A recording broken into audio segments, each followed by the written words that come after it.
Hi, my name is Todd with Port City Equipment Company. We're a provider of commercial landscaping and snow removal, equipment, parts, and service. This video today is going to talk about our hydraulic, quick-loading, 1,065-gallon brine spraying system.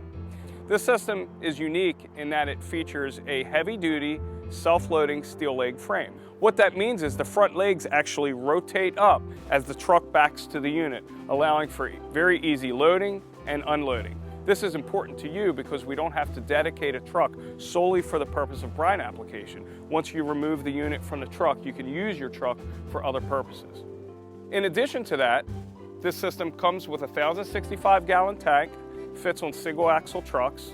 It also comes with an 1,800-gallon option. We have a high-flow stainless steel boom, which comes with high-flow single-stream output nozzles. We have a high-flow hydraulic pump. And in the cab, we have a pre-programmable controller that automatically maintains the gallons of output per lane mile. In addition to brine applications, this system can be used for dust remediation, for watering subgrades, and various other uses.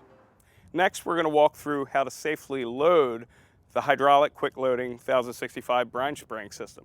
Before loading the brine application system, it's important to remember a few things. Number one, the tank must be empty. Be sure that the valve at the back of the hydraulic pump is closed. Be sure that the valve at the base of the banjo filter is closed. And be sure all banjo clips are reattached to the stainless steel boom.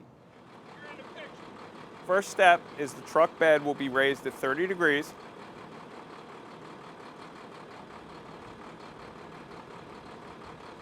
The truck will then begin to back up very slowly.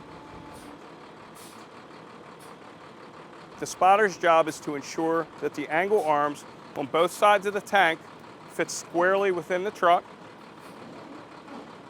Once the front wheels come in contact with the truck bed, the front swivel legs will begin to freestand off the ground. At this point, you'll remove the clips from both sides of the tank.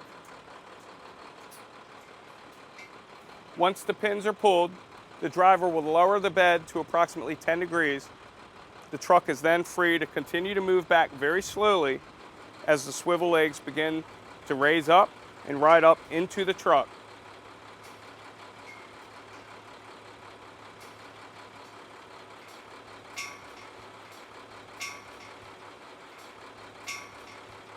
It's the spotter's responsibility to ensure that the swivel legs do not get caught up on any portion of the truck.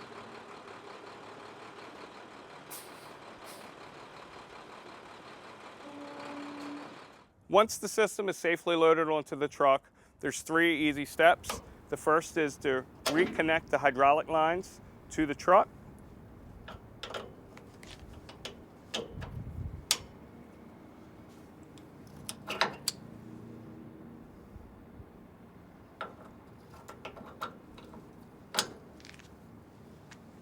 As well, we're going to connect the wiring harness.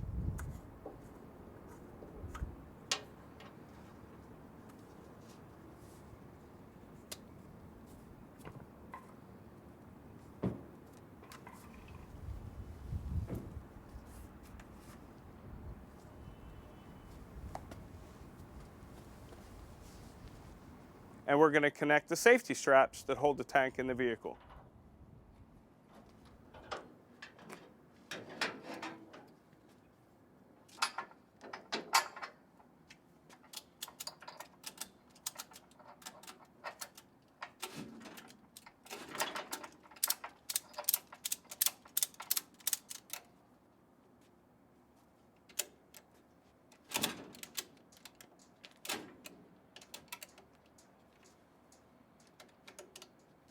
Now we're going to raise the telescoping legs off the ground.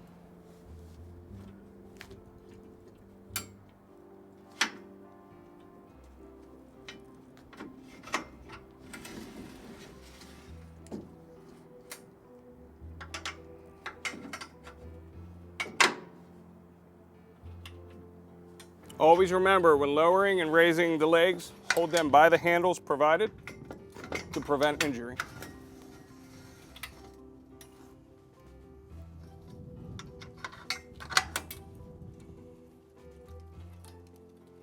spray some brine. Now that the unit is safely loaded, let's fill the tank with your solution and let's spray some brine.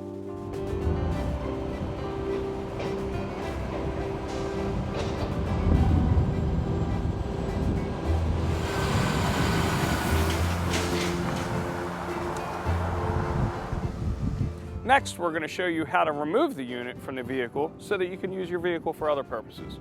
So the first step in unloading the brine spraying system is to disconnect the hydraulic lines. This is very important.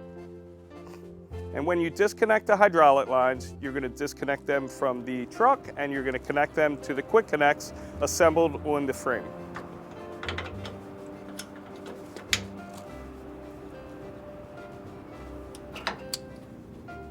Sometimes a little hydraulic fluid may leak out. This is normal.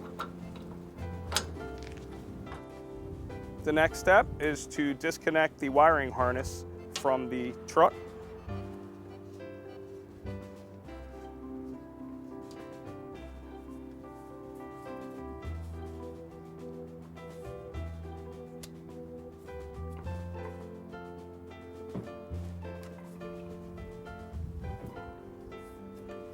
Okay, the next step is we're going to take the clips out of the telescoping legs and we're going to let the legs sit solely flat against the ground. Be sure to move the legs by holding the handles provided.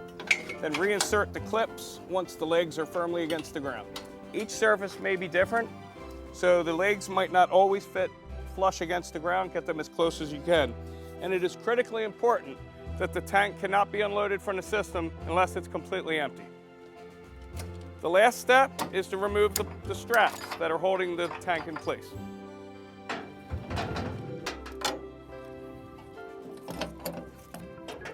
When unloading the brine system, the dump body will be raised approximately 10 degrees. This will allow the rear legs to rest on the ground.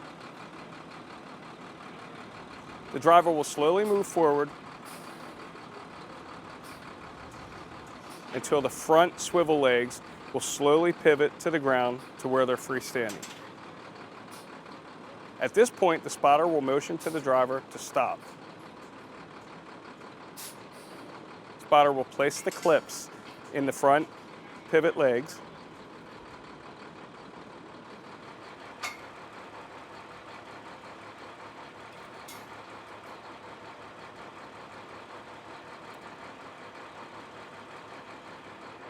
The driver will then raise the dump body approximately 30 degrees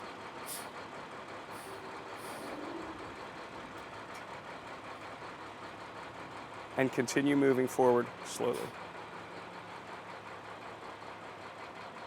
After each use, there are two drains that you'll want to open. This will allow water to escape from the pump. The first is behind the hydraulic pump. The second is at the bottom of the banjo filter. In addition to that, you'll want to disconnect the 3 banjo clamps from the spray bar. This will allow any freestanding brine or water in the system to exit and prevent freezing. All right, now we're going to show you how to operate the Raven controller in conjunction with your PTO system. Okay, first what you want to do is turn on your PTO, turn on your PTO system, set it to manual, turn the auger to maximum 99. You want to turn on the power to your Raven controller. You want to turn on your master switch, your left, center, and right boom. This time you want to fill up your brine tank. When you do, you will push number 9, which is the volume in the tank, enter, and the amount of fluid that you would put in to your tank, and enter. Turn your knob to number 3. That is preset to 40 gallons per lane mile, which is the average. If you get a heavy shaded area, they tend to freeze up. You can hit the blast button and that will spray a lot of brine over that area. You're now ready to spray brine.